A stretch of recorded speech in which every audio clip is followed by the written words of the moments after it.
Fala pessoal, nesse vídeo eu quero falar para vocês por que eu parei de comprar um pouco de Banco do Brasil, que é uma das minhas principais empresas que eu tenho na minha carteira. Como vocês podem ver, eu estou logado aqui na área do BTG, que é por onde eu invisto aqui em renda variável aqui no Brasil.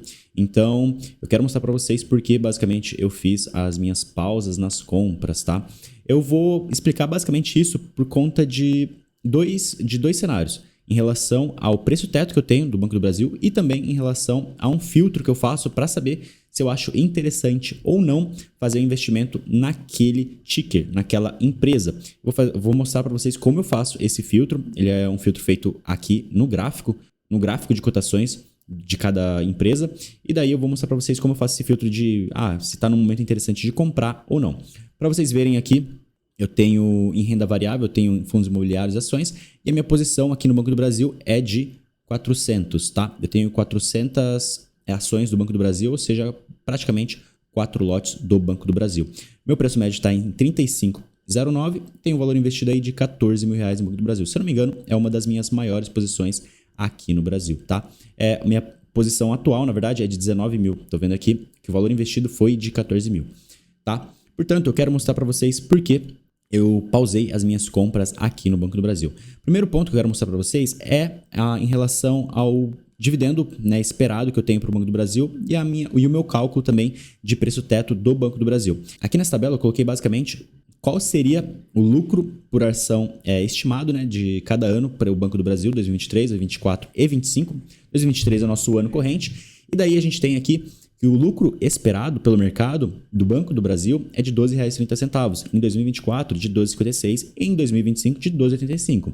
É claro, esses números eles podem mudar, tá? É um lucro por ação e não o lucro total do banco. Então, para cada ação que a gente tem no mercado do Banco do Brasil, eles estão estimando que o banco vai lucrar R$ 12,30 em 2023 e assim em diante, 2024 e 2025.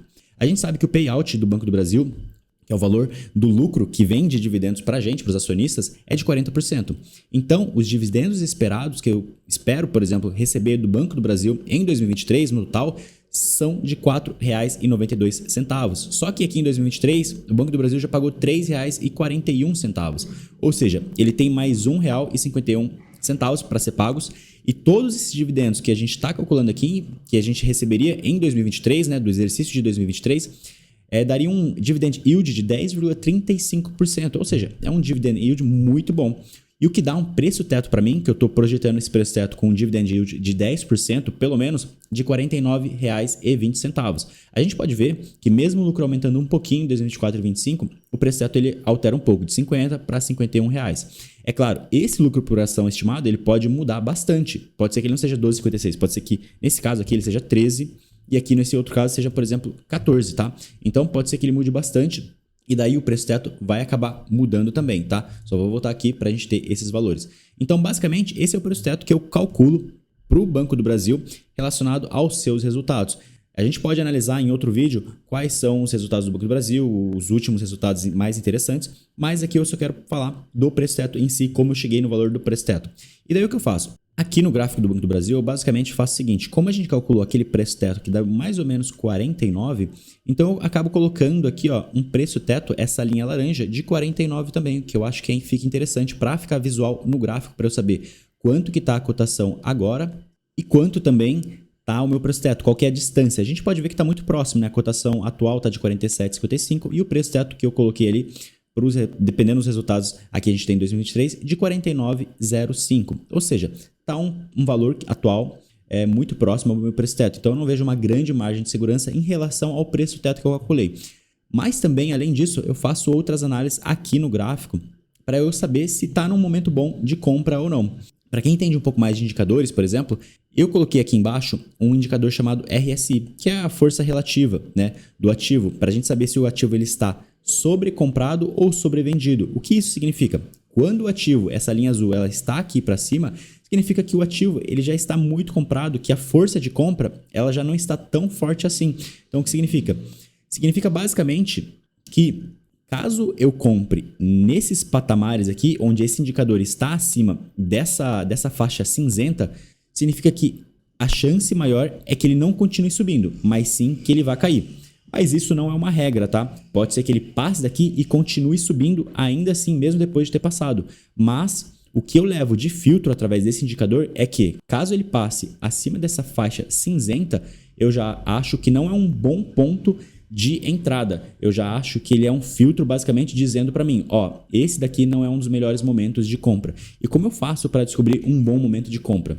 Bom, eu acabo analisando aqui esse gráfico nos últimos períodos, tá? Eu vou mostrar como eu faço no completo, mas eu acabo analisando aqui e vejo quais foram os picos aqui mais para baixo.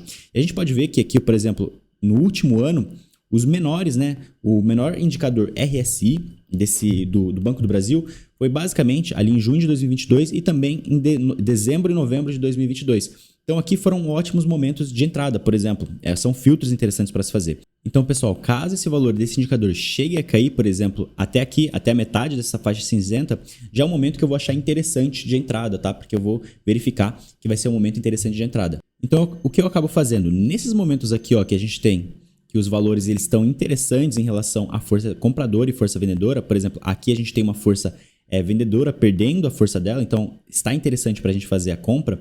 Esses momentos são bons momentos de compras que eu acabo marcando aqui no gráfico para visualizar quais momentos são esses. Só que além disso eu faço mais um filtro.